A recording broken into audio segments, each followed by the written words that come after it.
네, 맞습니다.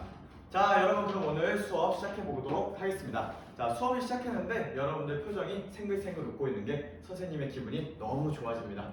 자, 그러면 오늘도 힘내서 한번 사용하여 윤리 시간 시작해 보도록 하겠습니다. 자, 오늘은 블록 타임제로 수업이 진행되니까요. 우리 모두 2시간 연속으로 한번 힘내봅시다. 자, 그러면 수업에 들어가기 앞서서 여러분들 한번 수업들을 준비가 되는지 확인해 볼게요. 여러분들 저번에 안내했던 대로 모든 대형으로 아주 잘 앉아 주었습니다. 좋습니다. 그리고 오늘은 태블릿 PC를 활용한다 라고 얘기를 했었는데 여러분들 모두 배터리 충전 상태랑 인터넷 연결 상태 모두 확인해 봤나요? 네, 좋습니다. 그러면 오늘 본격적으로 수업에 들어가 보도록 하겠습니다. 자, 오늘은 무엇에 대해 배운다 라고 저번 시간에 안내를 했었죠? 네, 오늘은 교정적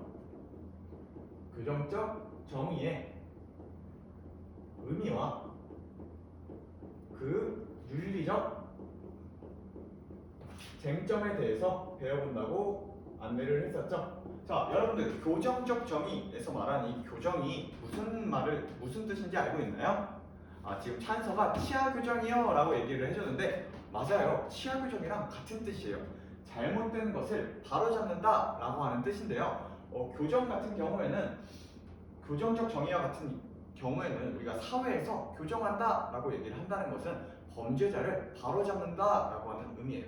그래서 여러분들이 과연 이 교정과 관련된 자료를 선생님이 자료 1번을 통해 가져왔으니까요. 한번 자료 1번을 보고 생각을 열어보도록 할게요. 자, 스크린에 보면 자료 1번을 띄워놓았어요. 맨 뒷자리까지 잘 보이나요? 네, 좋습니다. 자, 그러면 자료 1번에는 어떤 그림이 나와 있나요? 네, 맞아요. 사형을 폐지한 곳 혹은 사형을 유지하고 있는 곳 혹은 사형을 유지하고 있지만 시행하지는 않는 곳이 나와 있죠. 자, 그럼 저 지도를 봤을 때 사형이라는 형벌은 어떤 나라에서는 허용하고 또 어떤 나라에서는 반대하고 있는 것 같아요. 그럼 여러분들이 생각했을 때 이 사형제도라고 하는 거 여러분들 뭔지 모두 다 알고 있잖아요. 이 범죄자가 흉악한 범죄를 일으켰을 때 그에 대한 처벌로 내리는 이 사형이라고 하는 이 형벌이 과연 허용되어야 되는지 반대되어야 되는지 여러분의 입장을 듣고 싶네요. 자, 혹시 자신의 입장을 발표해 볼 친구가 있을까요? 네, 여기 강규가 한번 발표를 해볼게요. 강규는 어떻게 생각하나요? 네, 강규는 찬성을 한다 라고 대답을 해 주었어요. 강규는 왜 찬성을 하나요? 네, 강규는 너무 끔찍한 범죄자에게는 사형을 내려서 그들에게 본보기를 보여주는 게 맞다라고 얘기를 해 주었네요. 강규는 지금 예방효과, 사형이 본보기를 보여서 다른 사람들이 그런 흉악 범죄를 저지르지 못하게 하는 것을 조금 생각을 하고 있는 것 같아요. 혹시 그러면 다른 입장, 강규랑은 다른 입장이 있을까요? 네, 여기 정현이가 얘기해 볼게요. 정현이는 왜 반대를 하나요? 네, 사형이라는 행위는 그냥 너무 끔찍한 것 같아요. 어떻게 나라에서 나서서 사람을 죽일 수 있느냐라고 얘기를 해 주었네요. 맞아요. 여러분들 지금 우리 반만 해도 이렇게 사형이라는 하나의 형벌에 대해서 양 입장이 이렇게 극명하게 갈리고 있죠. 자, 그래서 오늘은 이 사형이라는 형벌, 이 사형을 집행하는 이 행위가 과연 윤리적으로 옳은 행동인지 아니면 그른 행동인지 그 다양한 관점에 대해서 살펴볼 예정입니다. 자, 그래서 오늘의 학습 목표를 통해서 여러분들이 무엇을 배울지 구체적으로 알아보도록 할게요. 자, 학습 목표 학습지 상단에 보면 1번, 2번 나와 있는데 찾았나요? 네, 그럼 다 함께 한번 학습 목표 1번을 먼저 읽어보도록 하겠습니다. 자, 하나, 둘, 네.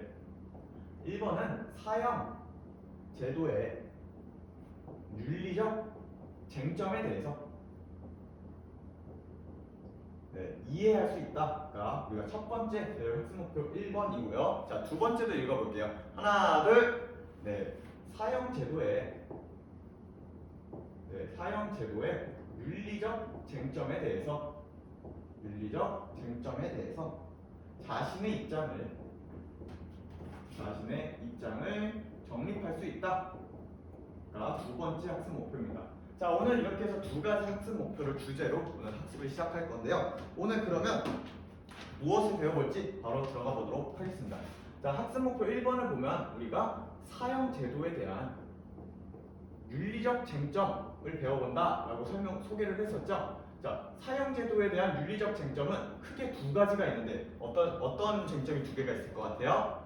여러분들 모두 알아봤어요, 아까 동기유발 시간에. 네, 맞아요. 찬성과 반대 입장이 있죠. 네. 사용 제도에 대해서는 우리가 찬성하는 사람이 있고 반대하는 사람이 있어요. 그런데 우리가 저번 시간에 배워봤을 때 잠깐만요. 오늘이 생활과 윤리 시간인지 도덕 시간인지 먼저 확인을 해봐야 될 것 같은데요. 오늘 생활과 윤리 시간이네요.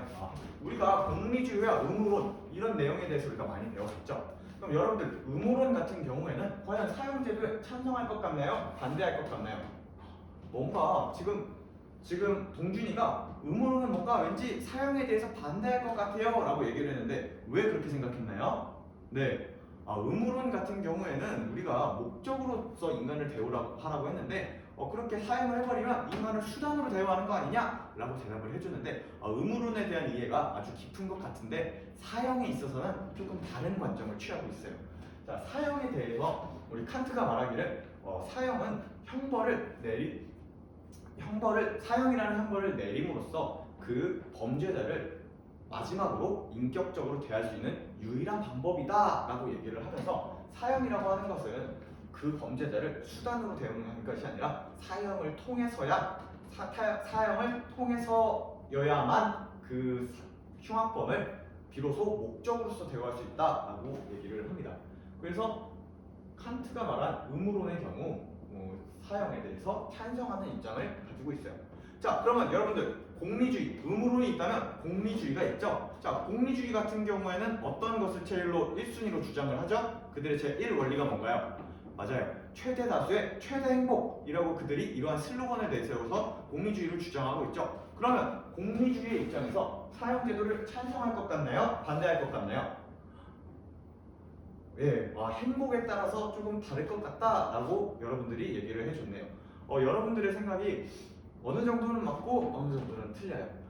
왜 그러냐면 공리주의를 주장한 벤담의 경우 사형이라고 하는 것이 물론 범죄자의 고통보다 그 사형을 했을 때 얻어지는 그 결과값이 많으면 우리가 그 사형을 시행해도 되겠지만 사형에서 얻는 피해자의 고통이 너무나도 극명하게 크기 때문에 그 공포와 아픔, 두려움 이런 것이 엄청 극심하게 크기 때문에 다른 행복을 이길 수 없다라고 얘기를 하면서 최대 행복을 가져올 수 없다라고 얘기를 하면서 사형제도의 공리주의는 반대합니다. 예. 네, 이렇게 해서 의무론과 공리주의가 찬성하고 반대한다라고 하는 것도 알아보았고요. 또 여러분들 사회계약론에 대해서도 저번 시간에 배워보았잖아요. 자, 계약론 같은 경우에는 찬성할까요? 반대할까요? 정답은 계약론은 찬성하기도 하고 반대하기도 합니다. 이게 무슨 소리냐고요? 네, 찬성하는 계약론 먼저 말씀해 드릴게요. 자, 사형에 찬성하는 경우에는 그 흉악범 같은 경우에는 이미 우리가 약속한 사회 계약을 어긴 것이다. 그렇기 때문에 우리 공동체의 안전과 평화를 위해서는 그 흉악범을 사형에 처해서 나머지 있는 사람들을 보호해주는 계약을 맺었기 때문에 사형을 해도 좋다라고 하는 찬성의 입장의 계약론이 있고요. 또 반대로는 우리가 더 나은 삶을 살기 위해서 사회를 모여서 만드는 계약을 맺은 것이 우리 계약론의 입장인데 우리는 더 잘 살기 위해서 계약을 한 것이지 사형을 당할 가능성을 가지고 우리가 생명권까지는 남겨지 않았기 때문에 이 생명권을 나라에서 감히 박탈해서는 안 된다라고 하면서 생명권을 넘기지 않았다라고 하는 근거로 어떤 계약론에서는 반대를 하는 입장도 있습니다. 자, 이렇게 해서 우리가 찬성과 반대에 대한 두 입장을 알아봤는데요. 과연 여러분의 입장은 어떤지 한번 알고 싶습니다. 그래서 오늘 가져온 것은 선생님이 가치 갈등 활동을 가지고 왔어요. 자, 가치 갈등 같은 경우에는 지금도 찬성의 가치와 반대의 가치가 갈등하고 있는 상황이죠. 자, 그렇게 해서 과연 여러분들은 이 가치 갈등 활동을 통해서 이 첨예하게 갈등하고 있는 이 두 입장을 여러분들이 명확하게 한번 알아보는 시간을 가질 거예요. 그래서 한번 본격적으로 활동에 들어가기 전에 오늘의 평가 방법에 대해서 먼저 알려드리도록 하겠습니다. 자, 오늘의 평가 방법 첫 번째로 여러분들이 친구들과 같이 이야기를 나누면서 여러분들이 모두먼들끼리 이렇게 자신들의 입장을 선택해보고 또 남들의 앞에 나와서 발표하는 모습을 보면서 여러분들이 서로에 대해 평가를 하는 동료 평가를 진행해 주시면 되고요. 또 여러분들이 이런 모든 활동을 하거나 여러분들의 이야기를 들으면서 선생님이 관찰해서 평가에 반영하는 관찰 평가도 진행할 예정입니다. 자, 이렇게 두 가지 평가 방법이 이루어지니까요. 오늘 적극적으로 활동에 참여해 주셨으면 좋겠습니다. 자, 그러면 가치 갈등에 대해서 설명하겠습니다. 자, 가치 갈등은 맨 처음에 도덕적으로 문제가 되는 도덕적 문제 사태를 제시해 줄 겁니다. 자, 여러분들 모두 학습지에 있는 자료 2번을 다 함께 볼게요. 자, 자료 2번을 보면 지금 어떤 이야기가 나와 있죠? 네, 맞아요. 피고인 A씨에게 사형을 과연 구형해야 되느냐 말아야 되느냐라고 고민하고 있는 그런 내용이 나와 있습니다. 자, 그러면 한번 두 번째로 우리가 이 이야기 속에 나와 있는 관련 규범을 한번 확인해 봅시다. 자, 관련 규범을 확인한다는 소리는 그냥 이 이야기 속에 있는 도덕적 가치가 무엇이고 각각의 입장이 무엇인지 한번 다 같이 알아보는 활동인 거예요. 자, 그럼 한번 다 같이 알아봅시다. 자, 지금 관련 규범이라고 할 수 있는 입장 두 가지가 나왔죠. 하나는 뭐죠? 맞습니다. 찬성하느냐. 자, 다른 입장은 뭐죠? 반대하느냐. 자, 피고인 A씨의 사형. 네, 피고인 A씨에 대한 사형 과연 찬성해야 되느냐 반대해야 되느냐라고 얘기가 나오고 있죠. 자, 찬성해야 되는 피해자 B씨의 부모님의 입장은 어떤가요? 네, 지금 피해자 B씨의 억울함을 해소하기 위해서라도 사형에 찬성해야 된다라고 얘기를 하고 있고요. 자, 반대하는 입장은 누가 있었죠? 네, 인권단체가 있었죠. 인권단체는 무엇을 근거로 지금 반대를 하고 있나요? 맞습니다. 아까 계약문에서 얘기한 것과 비슷하게 인간의 생명권을 존중해줘야 되기 때문에 국가가 나서서 사용을 하면 안 되고 대안으로 무엇을 제시했죠? 맞습니다. 자, 종신토로 노역하는 종신노역형으로 대체해야 된다라고 얘기를 하면서 서로 이렇게 두 입장이 갈리고 있습니다. 자, 그러면 이 둘 중에 과연 무엇이 국민의 안전을 보장할 수 있는 방안일까? 여러분들 궁금하지 않나요? 과연 찬성을 했을 때 우리 국민의 안전이 보장되는지 아니면 반대를 했을지 우리의 국민이 안전이 보장되는지 한번 세 번째 활동인 그 문제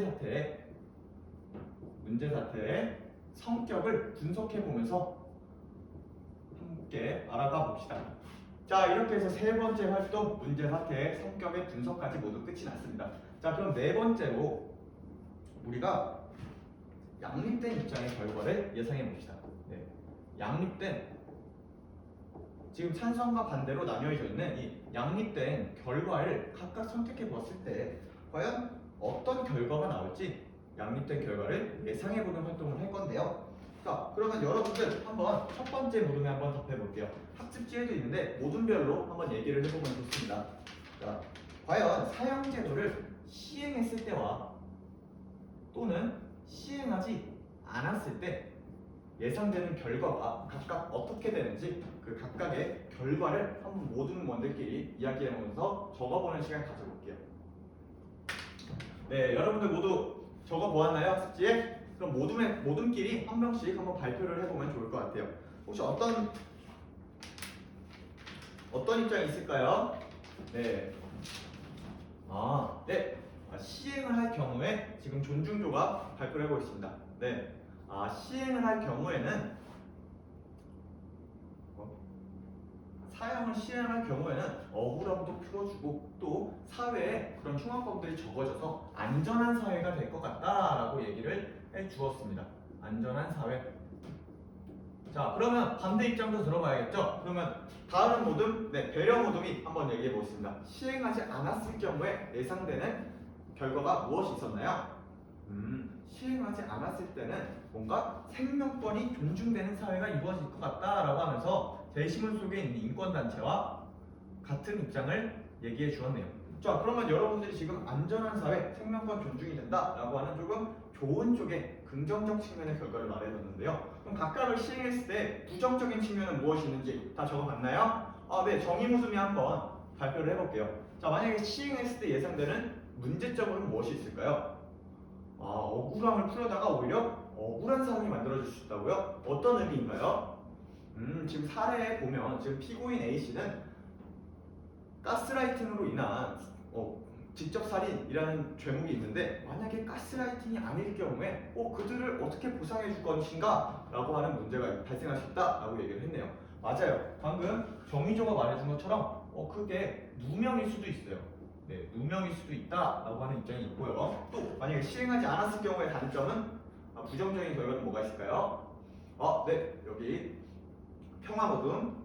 네, 시행하지 않았을 경우에는 흉악범들이 되게 솜방망이 처벌을 받기 때문에 되게 많아질 것이다, 많아질 수도 있다라고 얘기를 해 주었네요. 자, 그러면 여러분들 한번 이 입장에 대해서 한번 구체적으로 알아보면 좋을 것 같으니까 선생님이 한번 자료 3번을 가지고 와봤거든요. 네, 자료 3번을 통해서 과연 이 찬성과 반대의 입장을 조금 보충해서 한번 설명해 보도록 하겠습니다. 자, 이쪽이 찬성이고요, 이쪽이 반대 입장입니다. 자, 여러분들 그 자료 3번을 보면 사용대로 찬성이 하는 입장에 대해서 첫 번째로 뭐가 나왔다고 말하고 있죠? 네, 비례성의 원칙에 따라서 그가 사용을 했으면 사용을 당하는 것이 맞는 것이다. 누가 나를 한 대 때렸으면 나도 그 사람한테를 때리면 정의로운 게 아니겠느냐라고 하면서 사용에 찬성하는 입장이 있는데요. 이것 같은 경우에는 과연 나 피해자에게 살인을 했다고 네, 이러한 입장은 비례성의 원칙이 하나 있습니다. 또 두 번째로는 뭐가 있나요? 맞습니다. 아까 이 계약론의 입장에서 말한 국민의 안전과 생명과 재산을 지키기 위한 행위다라고 하면서 계약론을 통해서 우리가 규칙을 죽는다라고 하는 규칙을 정했으면 그 사람들이 잘 지킬 것이다라고 얘기를 하는 것이고요. 세 번째로는 아까 누명을 쓸 수 있다라고 하는 입장이 있는데 누명을 쓸 수 있다는 입장이 있는데 오판 가능성을 요즘은 과학기술이 과학수사 같은 것이 발달해서 오판 가능성이 줄어들었기 때문에 충분히 그 오판 가능성에 대해서는 반대를 해도 된다, 배제를 해도 된다라고 하는 찬성 입장이 있습니다. 자, 반대로 사용에 대해서 반대하는 입장은 어떤 주장을 하고 있나요? 네, 맞아요. 아까 인권단체나 아까 우리 친구가 얘기해 줬던 것처럼 생명권을 존중해야 되기 때문에 이걸 입장은 말이 안 된다, 반대해야 된다라고 얘기를 하고 있고요. 또 사형 같은 경우에는 한번 딱 시행하면 끝이잖아요. 그래서 오히려 너무 단편적이고 순간적이라서 그때 사형을 집행했을 때 딱 며칠 동안만 효과가 있지 범죄 예방 효과가 오히려 적을 수 있다라는 입장이 있습니다. 예방 효과가 오히려 적을 수 있다라고 하는 입장이 있고요. 또 세 번째로는 어떤 입장이 있나요? 여전히 오판 가능성이 낮아졌다라고 하는 것을 인정하지만 결국 판결은 누가 하는 거예요? 판사가 내려요. 그래서 결국 인간은 오류 가능성을 갖고 있기 때문에 과학기술이 발달을 했음에도 우리는 오판 가능성을 배제할 수 없다. 한 명이라도 억울한 사형수가 발생하면 그것은 어떻게 보상할지 그것은 용서될 수 없는 행위다 라고 얘기를 해주고 있습니다. 자, 그러면 여러분들 이렇게 자료 3번까지 해왔으면요, 양립된 결과 예상에서 두 번째 활동인 우리의 자신의 모둠의 입장을 한번 결정해보는 시간을 가져볼게요. 자, 선생님이 시간 5분 정도 줄 테니까요, 한번 이거 배운 내용을 토대로 과연 여러분들 모두는 각각 어떤 입장을 선택할 것인지 선생님한테 말해줬으면 좋겠습니다. 자, 한번 정해보는 시간 가져볼게요. 시작! 우리 존중조는 어떤 입장을 선택했나요? 반대하는 입장을 선택했어요. 왜 반대하는 입장을 선택했나요? 오판 가능성이 있어요. 근데 아까 과학 수사가 발달해서 우리가 오판 가능성을 배제할 수 있다라고 얘기를 했었잖아요. 그래도 선생님 아까 말한 것처럼 최종 판결은 인간이 하기 때문에 누명에서 자유로울 수 없다라고 얘기를 해 주었네요. 네, 좋습니다. 네, 우리 배려조는 어떤 입장인가요? 네, 찬성 입장인가요? 그럼 어떤 것을 근거로 그렇게 생각을 했나요? 비례성의 원칙에 따라서 눈에는 눈, 이에는 이라고 생각했군요. 그런데 생명권을 침해하는 행위일 수도 있잖아요. 그들도 이미 남의 생명권을 침해했다라고 얘기를 했네요. 그럼 그러한 보복 활동이 과연 윤리적으로는 옳은 걸까요? 그런 행동이 조금 공정하다라고 느껴질 수는 있지만 그것이 윤리적으로 옳은지는 조금 다른 문제인 것 같은데 한번 그 점에 대해서도 한번 생각해보면 좋을 것 같습니다. 자, 이렇게 해서 우리가 양립된 결과까지 예상했으면 다음 활동으로 넘어가 보도록 하겠습니다. 네, 감사합니다.